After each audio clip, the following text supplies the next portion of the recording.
Arkansas Times on Thursday, May the 11th. The news begins with terrible news from Yell County. 3 people are dead, including a Yell County Deputy Sheriff, Lieutenant Kevin Mainhart. The story apparently is that Mainhart was responding to the report of a domestic disturbance of some sort, stopped a car that he thought was related to the event, and was apparently shot in an ensuing gunfight. They later found 2 other people dead at a home nearby. The man that they believe is a suspect is holed up at the time I'm taping this, and police have the house surrounded. They don't believe there are other hostages inside, but the story is in flux. Kevin Mainhart had been in law enforcement for more than 20 years in both West Memphis and in the Yell County Sheriff's Office. Elsewhere, the 8th Circuit U.S. Court of Appeals today upheld a lower court order that dismissed a lawsuit against the ExxonMobil pipeline company related to the Mayflower pipeline break. It was on behalf of all property owners along the 700-mile line, along the easement of that line.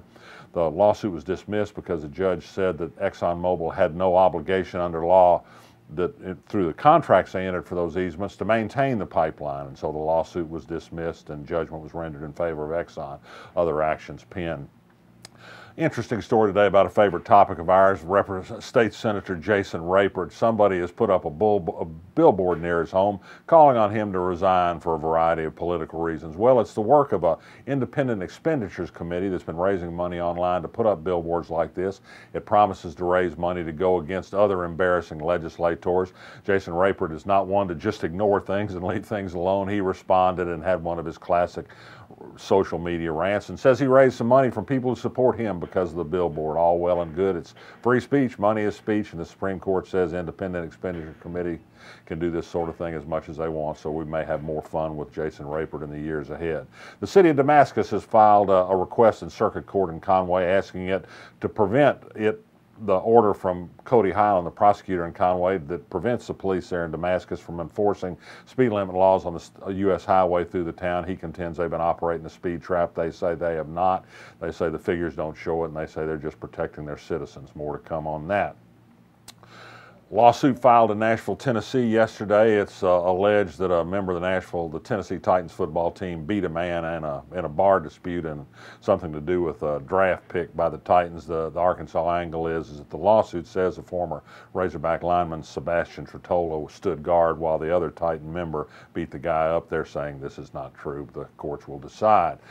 In the Arkansas Supreme Court proceedings today, they reinstated to the circuit court bench at Clarksville William Pearson. He'd pleaded guilty to DWI and reckless driving after he drove through a sobriety checkpoint and tried to flee police while drunk. The court decided that the Judicial Discipline Commission was correct, that he could be reinstated having pleaded guilty and apologized for what he had done. 2 members of the Supreme Court didn't go along with that decision. One wouldn't have put him back on at all. Another would have said that he couldn't handle criminal cases until his suspended sentence was over.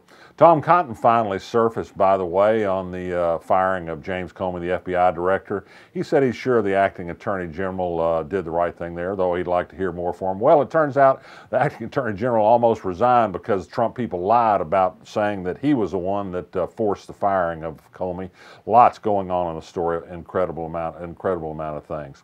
Bruce Westerman, the U.S. representative in the 4th District, had a Biscuits for Bruce gathering in Hot Springs Village this morning. Some resistors from the Democratic Party in Garland County turned out. He wouldn't let them in the event, said they weren't supporters. They were mad about it. They promptly put everything on Facebook video, so they were able to resist on the outside, if not the inside of the breakfast. Of course, they didn't get any biscuits. And back to Donald Trump one more time. He's the gift that keeps on giving, if you'd like to look for it from simply a comedic point of view. He gave an incredible interview to The Economist in which he revealed time and time again how little he knew about the economy or the simple facts of any number of sorts of things. He said in the course of this interview, by the way, that he's never going to release his tax returns. Forget audits or anything else. It's just none of your business. Whether he can get away with all this as the FBI stuff continues to go along. Among the other things he said today was contradicted his own White House statement that said why he was going to fire Comey all along. It really wasn't because of somebody else's recommendation. And he edges ever closer to admitting that he's talked to Comey about matters related to the Russian investigation, and it was pretty hacked off that they're looking into his campaign's relationship with Russian figures. It starts to sound a little bit like obstruction of justice, a lot of people are saying, and you know where that could lead. Keep resisting, keep looking after Donald Trump. There's no end of things to talk about and resist. I'm Max Brantley. I'll be back tomorrow.